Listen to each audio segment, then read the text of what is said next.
What's going on, guys? In this video I talk about some of my favorite gear that always comes with me. Over the past decade I've tried many different things and my gear has seemingly evolved over the course of time. What you see in this video is stuff I've landed on that just seems to work. Some of the stuff you've probably already seen, but I guess there's something in here you haven't, and maybe you should have.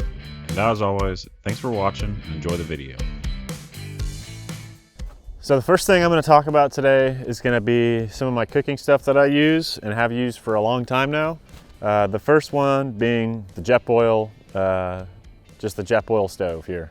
I have had this Jetboil since probably 2018, and it's been all over the world with me, really.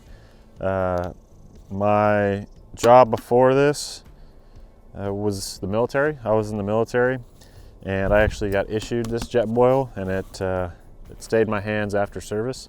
So it's been all over the country, or all over the world really, multiple different countries, all over the Middle East. Love this Jetboil. It still works flawlessly to this day. I pretty much mostly use this to heat water nowadays. It's just super easy, super convenient, boils water stupid fast. I use it to make any of the prepackaged meals, the freeze-dried stuff. I'll use it to make coffee every day. Big coffee drinker, so this thing gets used every single morning that I'm camping out of my vehicle.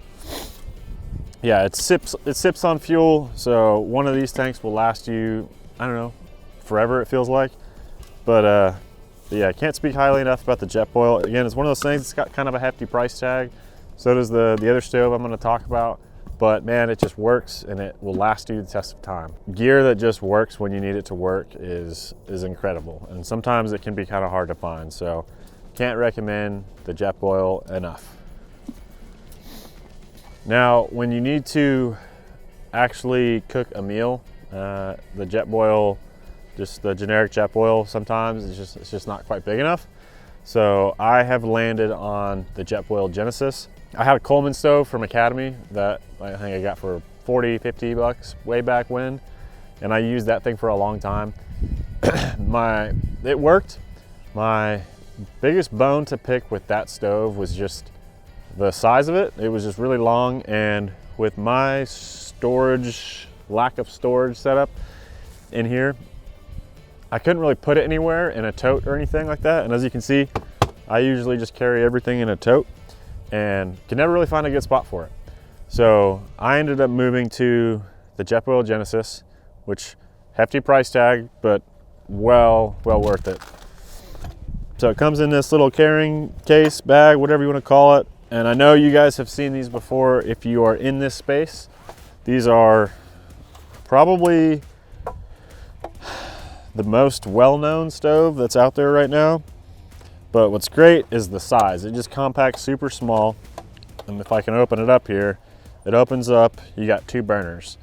And the real perk of this one that everybody talks about is the adjustability that you have in these little dials. I mean, you can fine tune your heat so good on these. I've messed with a lot of stoves, and I haven't found a stove that you can adjust quite as much as the Genesis stove. Another great thing about it is they make it pretty easy to clean, because you can just pop these little guys off, clean all the grease and crud that gets in there, that inevitably gets in there, and pop it right back in, and you're good to go. Again, really love this stove. Gets you 2 burners, and it runs off of the little green gas bottles you can get at Walmart, Academy, pretty much anywhere. Or you can get an adapter for it and you can run it off just a normal propane bottle, which a lot of people do. If you wanted to as well, you have the option of adding a 3rd burner. Jetboil makes another little smaller, it's kind of similar to the burner on the regular Jetboil, but it attaches to this little JetLink output, and you can attach another burner, so you could have a 3rd one if you really wanted to. So love this thing. It goes with me every time I camp or do any kind of wheeling trip whatsoever. This is with me and it gets used, and it has been flawless so far. It also comes with a little windscreen, which I never use it. It's not the greatest windscreen if you ask me, but it works. The stove works really well. So love that thing, love the size. I can pack it in a small tote, which is what I put most of my camp stuff in. I try to keep pretty minimal, and it fits in there really nicely. And that tote is really rather small compared to what some people carry out. So you can pretty much pack it anywhere. Next thing we're gonna talk about is coffee. So I am an avid coffee drinker. I drink coffee every single morning. At home, I typically do a pour over.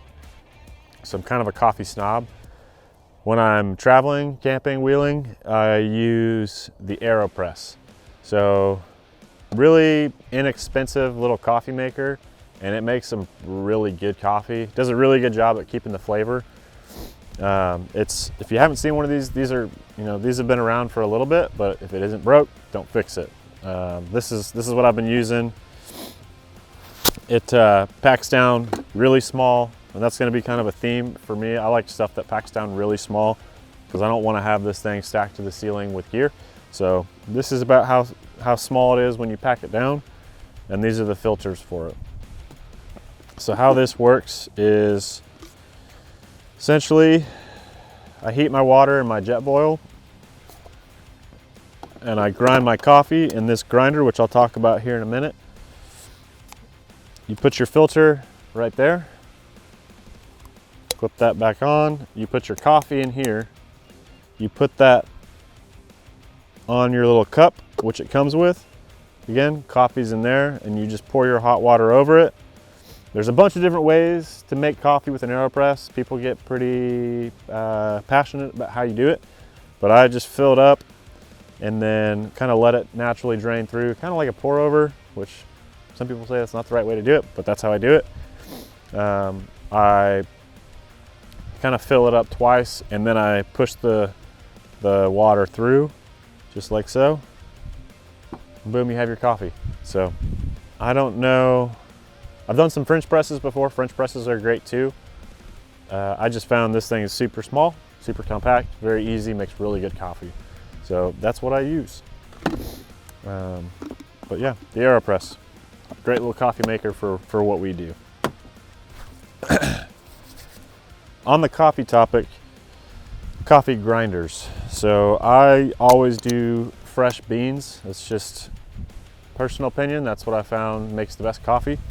So I have gone through so many coffee grinders, and I always seemed to break them. This is the first this grinder I've probably had for several years at this point, and it is the first one that has just not failed me.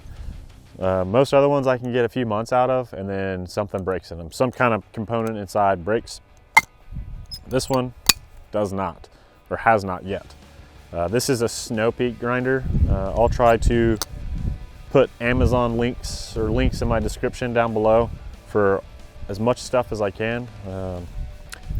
But this thing has been great. You get, I think it's like I don't know what kind of material it's made out of, but it's a metal material of some kind. And it has, I believe, a ceramic blade in here.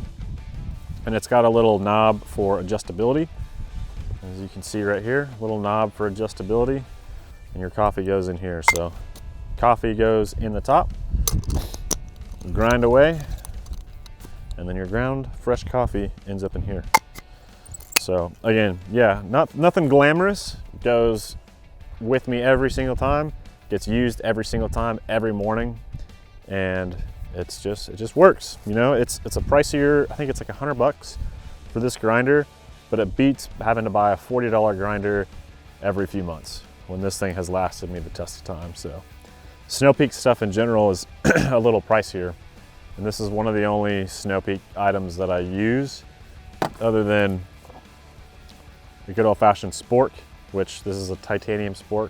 I'm pretty sure that every person that calls themselves an Overlander needs a titanium spork, but I won't talk about that too much. There's not much to talk about with this guy. But those are the two Snow Peak, that's probably the only Snow Peak items I can afford, is a spork and a grinder. So yeah, Snow Peak grinder, can't speak highly enough of it. It just works, it's lasted, and does its job. So yeah. All right, moving right along here, we got some radios here from Midland. So these are the GXT 1000R radios, little walkie-talkies. Pretty inexpensive radio. I don't have a hard-mounted radio in the 80 yet. That is on my list of things to do, but it's kind of fallen lower on my priority list because of these guys. So as far as GMRS radios go, this is a very entry level, this is a very budget friendly way to get into it. And I always say, if you're thinking about doing this kind of stuff, to start with these, because you will always use these even when you have a hard mounted radio in your truck. I can't tell you how many times I've been out with buddies who they don't have handhelds and all they have is hard mounted. And when it comes to getting out, spotting, doing miscellaneous things on the trail, they end up borrowing my radio. So not only can I communicate with them with their hard mounted radios at a pretty good range, honestly. I mean, when we do this stuff, we're not typically miles apart. So, you know, quarter mile, half mile up the trail, I can still reach them. And then I can hop out of my vehicle, spot people where I need to, and I always have a radio on hand with me. And it comes with this handy little base plate thing, whatever you want to call it, to charge. So I just charge this straight off my auxiliary battery, and they always stay topped off in the back until I need them. But yeah, I don't know like the ins and outs, the specs of all these. You can find other people who are big radio heads and, you know, get the ins and outs of them. All I know is that they work, and I've had these for, again, several years at this point, and they just do their job. So even when I get a hard mounted radio in here, I will be carrying these with me because, again, I get out to spot a lot or talk to people while I'm walking around, you know, scoping out an obstacle, whatever. This comes with me. Hard mounted radio, obviously it's hard mounted, can't come out of the vehicle. So this is just a super handy thing to have that always gets used. They hold battery super well. Never had an issue with one dying on me. Granted, I keep them topped off, so pull one out, use it all day, throw it on the charger at night, and it's good to go for the next day. So not a super scientific approach to battery life. All I know is it at the very least, it gets you through a full day of wheeling and communicating with your buddies. So yeah, couldn't be more happier with the Midland GXT 1000Rs. All right, next newer thing I'm gonna talk about, just got it recently. So will it stand the test of time? Up in the air, but it's really inexpensive. I got it off Amazon. It's a Coast headlamp. I was previously using a black diamond headlamp, and I just hated it because I always had to have batteries with me. And this one has a rechargeable via USB-C battery. So no longer do I have to carry it, make sure I have AAAs so I can see, you know. So that's handy. Super bright, I think it's like 1500 lumens is what it is advertised as, or it's something crazy. One other cool thing about this too is it has a magnetic side here. So for stuff like with what we do, if you're ever underneath your truck or under the hood working on something, you can magnetize this to whatever you're around that you need to see, hit your light, and you have a light up under the hood where you're working. So I figure that's super practical for what we do, just because inherently with this stuff, breakages happen. You know, you need to be able to see what you're working on, and that serves multiple purposes now. So that's going to be my new go-to headlamp. This one seemed to have great reviews, hundreds of reviews, and so far I've been super happy with it. But yeah, a couple other things I'll talk about that have now become permanent pieces of gear for me. We have the Kammok mountain blanket and the Hest Pillow. So the Kammok mountain blanket, I actually bought this because I went to a show for my job, and I was sleeping in my swag the whole show, and it was chilly, and I forgot a blanket. So I ended up picking this thing up, and it's essentially a fleece blanket on one side, and then it's got some kind of, it's got like a water resistant, like this kind of material on one side, and then it's got fleece on the other. And it actually has a hole for your head in the middle to be able to use it as a poncho if you wanted to. This blanket has become my go-to for summer camping, summer wheeling, as well as winter camping. So for instance, one night we were in our tent, me and my wife and daughter, and it got down into the teens, and we both had sleeping bags over us and this thing over the top. And it was insane how much you could notice when my wife pulled this off of me. I had a 25-degree sleeping bag in the teens, and the second this thing came off the top of the sleeping bag, I got cold. This thing has really blown me away with how warm it actually keeps you. It doesn't have a rating or anything like that, but man, it's become my new favorite. So even the summertime, this is all I'm gonna take with me. In the wintertime, it goes with me, it stays in my swag, and I use it in conjunction with my sleeping bag or whatever. And man, it's been awesome. It's a really good blanket. So that is now pretty much full-time gonna be in my swag or in my 80. All right, getting close to the end here of stuff that I use every time I go out. So this is the Hest Pillow. These are pretty popular. Again, I'm not trying to like find unique items. I'm just talking about stuff that I use that works really well all the time. And so this is the medium sized, I believe. It's somewhere between the travel and the full size, the bigger one. And this has become a new item that lives full time in my 80 or in my swag. So it comes collapsed like this with this protective layer, kind of keep the dust and water from getting to your pillow. And then you can open her up.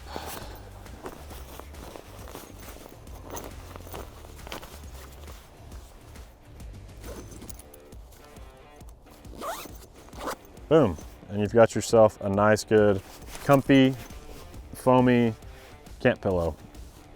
So that has been awesome. This is another one of those, both of these are another one of those items that's a little bit pricey, but I think this is around the $85, $90 mark, which for a pillow, yeah, that's pretty steep. But I went from a smaller Nemo, like travel backpacking pillow that was semi-foam, semi-inflatable, and it was super small. It's probably yay big. And I used to kind of struggle with that pillow. I could never really get a good night's sleep, but this has been awesome. I love this pillow. It's made sleeping so much more comfortable in the swag.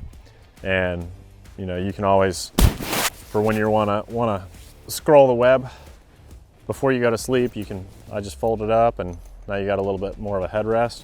You can also organize the stuffing inside of here so that it's a bit more firm, which I haven't messed with personally, but some people do. Some people like a more firm pillow, so that's an option for you. But yeah, really nice pillow. Again, it stays with me full time in the 80 or in the swag, and it goes on every trip that I go on. So yeah, in the summertime, this is pretty much all I'm gonna use in my swag for camping and whatnot, because it's, you know, plenty of comfortability, plenty of warmth, probably more warmth than I need here in Texas. But as you can see, right now it's cold. We got a little bit of snow on the ground, so all of Texas is freaking out, but we're good. We're doing all right. All right, so the last thing I'm gonna talk about has to be my Dometic fridge, which I just love it. It's one of those things that once you upgrade to a 12-volt fridge, you will never look back. You won't understand how you ever did it before without a 12-volt fridge. This thing is on full time in my car. I've talked about this in a previous video. The New Mexico trip I went on, I talked a little bit about this, my electrical setup. So if you're interested in my dual battery setup, what I got going on back here with all my Red Arc components, you can always go check out the New Mexico video, because I do a little bit more of a deep dive on that. The Alucab fridge slide paired with the Dometic fridge has been such a treat to do this with. It slides right out. Again, it stays on full time in my car. I have it set at 36 degrees. Especially in the wintertime, it just sips on power. I pretty much only have beer in here right now, so cheers. But it's pretty much always stocked with beer. Food comes and goes, but beer stays plussed up. So you never know when you need a coldie. But yeah, it stays on all the time. I had it down into the low teens in Colorado just a few weeks ago, full time in my car, and it was crazy because it actually, when I'd reach my hand in here to grab something up there, it actually felt like warm air. It was 36 degrees as opposed to the teens that was outside. But yeah, so it kind of doubled as a warmer, you know? But no, it kept everything from freezing. If we ever had water in the vehicle that we didn't want to freeze, just chuck it in the fridge and it held the temp. And it had no issue functioning in that cold of weather. So we were up in Breckenridge, Colorado, and like right through a winter storm. And it was pretty brutal up there, but no problem here. But yeah, and that's a AluCab fridge slide. And it's just been another one of those things. Again, I've talked about it in the previous video, but it's just awesome. It works. It has the tilting feature as well. So one day, if I ever do a drawer system for it, for the 80, which I'd like to, it's gonna sit up a little bit higher and it'll be able to tilt down and I'll still be able to access all the stuff, you know, nice and easy. But yeah, I can't recommend the Dometic enough. It's been on in here for, I probably got the fridge 6 to 8 months ago. So it's been just on living in here for 6 to 8 months without a hiccup. But yeah, it's been awesome. Anyways, guys, I really appreciate you tuning into the video and watching. I really appreciate it. If you like what you see, you like what I've put out in the past, consider liking and subscribing. I greatly appreciate when you guys interact with the video and subscribe to the channel.